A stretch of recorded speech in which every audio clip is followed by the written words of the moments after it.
Episode की starting में हम मंगल को देखते हैं जो कि सौम्या के हाथ को घूर रही होती है और उसी समय मंगल को फ्लैशबैक होता है और उस नाखून की याद आती है। वही नाखून जो कि मंगल को अपनी डेस्क पर मिला था और सौम्या के भी हाथ का नाखून टूटा हुआ है। मंगल अपनी डेस्क पर जाती है और उस नाखून को ढूंढने की कोशिश करती है। फिर उसको याद आता है कि उसने तो वह नाखून डस्टबिन में फेंक दिया था, लेकिन जब वो डस्टबिन में देखती है तो डस्टबिन पूरा ही खाली होता है। फिर वह देखती है कि जो प्यून है उसने वह डस्टबिन का सारा ही कचरा एक बड़े डस्टबिन में डाल दिया होता है। मंगल ये डिसाइड करती है कि वो किसी भी हालत में इस बड़े डस्टबिन के अंदर से उस नाखून के टुकड़े को ढूंढ के रहेगी। इस ओर हमें कार्तिक का घर बताया जाता है जहाँ पे कार्तिक और लक्ष्मी आराम से सो रहे होते हैं। उसी समय कार्तिक को एक अननोन नंबर से फोन आता है। कार्तिक जैसे ही वो फोन उठाता है तो उसे पता चलता है कि जिया का वॉचमैन बहुत ज्यादा घबराया हुआ है। वह कार्तिक को कहता है कि जिया मैम को अचानक से ही चक्कर आ गए, मुझे कुछ भी समझ में नहीं आ रहा है। मैंने जैसे ही उनका फोन उठाया तो सबसे पहले आपका ही नंबर डायल था, इसीलिए मैंने आपको फोन किया। आप जल्द से जल्द यहाँ पर आ जाओ, मुझे बहुत ही ज्यादा डर लग रहा है सर। कार्तिक कहता है ऑल राइट, मैं वहीं पर आ रहा हूँ। कार्तिक लक्ष्मी की ओर देखता है और कहता है कि लक्ष्मी को बताने की कोई जरूरत भी नहीं है, वो अभी सो रही है, जब वो उठ जाएगी तो मैं उसे बता दूंगा। और फिर हम देखते हैं कि जिया उस वॉचमैन को पैसे दे रही होती है, यानी ये सभी जिया का प्लान है कार्तिक को उसके पास बुलाने के लिए। जिया के दिमाग में कुछ अलग ही खुराफाती चीजें चल रही है। अब वह करना क्या चाहती है तो हमें आगे पता चलेगा।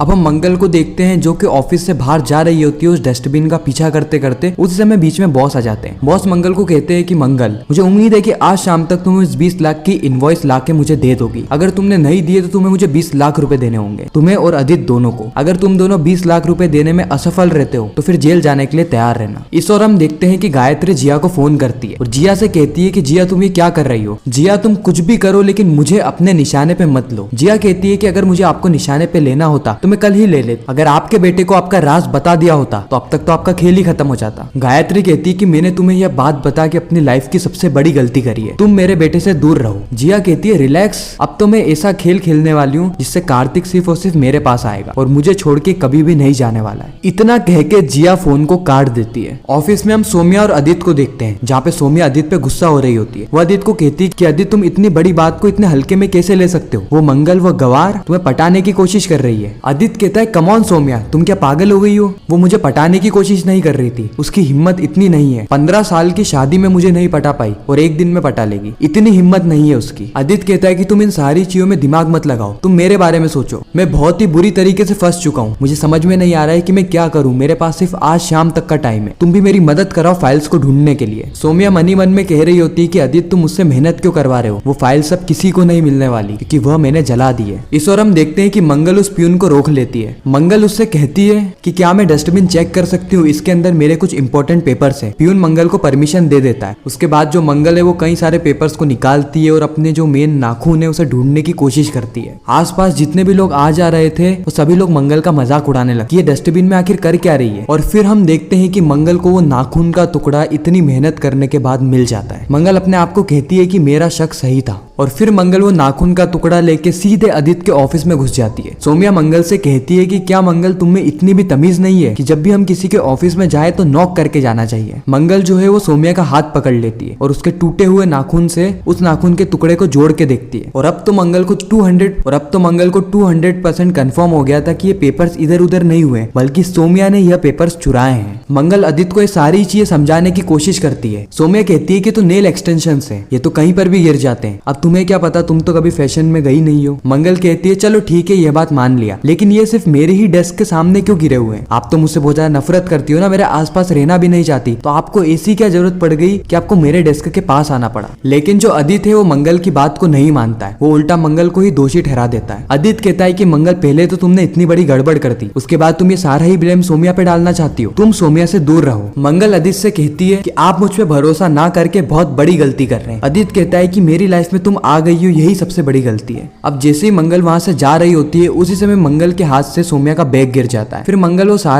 मंगल सौम्या का गिरा हुआ सामान उठाती है तो उसमें से उसको एक पेपर का टुकड़ा मिलता है। ये वही इनवॉइस होती है जो कि सौम्या जला रही थी, उसका ही टुकड़ा मंगल के हाथ लग जाता है। लेकिन मंगल उस समय तो कुछ नहीं कहती है और उस कागज के टुकड़े को अपने पास रख लेती है। मंगल वहां से सीधे वॉचमैन के पास जाती है और वो सीसीटीवी फुटेज निकालने की कोशिश करती है, लेकिन वॉचमैन मंगल को बताता है कि पिछले 2 दिन से सीसीटीवी कैमरा ही बंद पड़ा हुआ है। अब मंगल को ध्यान आता है कि ऑफिस में तो डिजिटल लॉक लगा हुआ है, अगर कोई भी अंदर आता है तो उसे अपना आईडी कार्ड दिखाना पड़ता है और उस समय की जो एंट्री है वो रिकॉर्ड हो जाती है। मंगल वॉचमैन से वो सारी ही एंट्री मंगवाती है, जहाँ पे मंगल को पता चलता है कि उसके एंट्री करने से पहले सिर्फ और सिर्फ सोम्या ने वहाँ पे एंट्री करी थी। मंगल उसका प्रिंट आउट निकलाती है और सीधे वापस आदित्य के ऑफिस में जाती है, लेकिन इस बार नॉक करके। सोम्या कहती है कि मंगल तुम फिर आ गई। मंगल कहती है कि हाँ, लेकिन इस बार मैं प्रूफ लेकर आई हूँ। ये रहे वो प्रूफ जिससे कि मैं साबित कर सकती हूँ कि इनवॉइसेस के पेपर्स में छेड़ाछेड़ी आपने ही करी है। सोम्या आदित्य से कहती है कि आदित्य देखो, ये मुझ पे वापस से इल्जाम लगा रही है, मैं ये सारी चीज हैंडल नहीं करूंगी आदित्य। मंगल ने जो प्रिंट आउट निकाले थे वह प्रिंट आउट वो आदित्य को दे देती है और मंगल सोम्या से कहती है कि आपने सीसीटीवी तो पहले ही बंद करवा दिए थे, लेकिन पार्टी की रात को मेरी एंट्री होने से पहले एक और ने एंट्री ली थी और वह इंसान और कोई नहीं बल्कि सोम्या जी थी। अब सोम्या जी आप ही बताइए कि आपने एंट्री क्यों ली और एंट्री लेने के बाद आप मेरी डेस्क पे क्यों गई? साथ ही आप वहाँ पे ऐसा क्या कर रही थी कि जल्दबाजी में आपका नाखून ही टूट गया? आदित्य भी ये सारी चीजें देख के शॉक हो जाता है। मंगल कहती है कि मैं सारी ही चीजें जाके बॉस को बता दूंगी। साथ ही मंगल वो कागज का टुकड़ा भी बताती है जो कि उसको सोम्या के बैग में से मिला हुआ था। अब मंगल के पास सारे ही प्रूफ आ चुके हैं जो कि वो बॉस को दिखा के अपनी बेगुनाही साबित कर सकती है। और इसी के साथ यह एपिसोड यहीं पर ही खत्म होता है, इस सस्पेंस के साथ कि आगे सोम्या के साथ क्या होगा। आपको यह वीडियो कैसी लगी कमेंट सेक्शन में जरूर बताना। मिलते हैं नेक्स्ट वीडियो में, जब तक के लिए गुड बाय।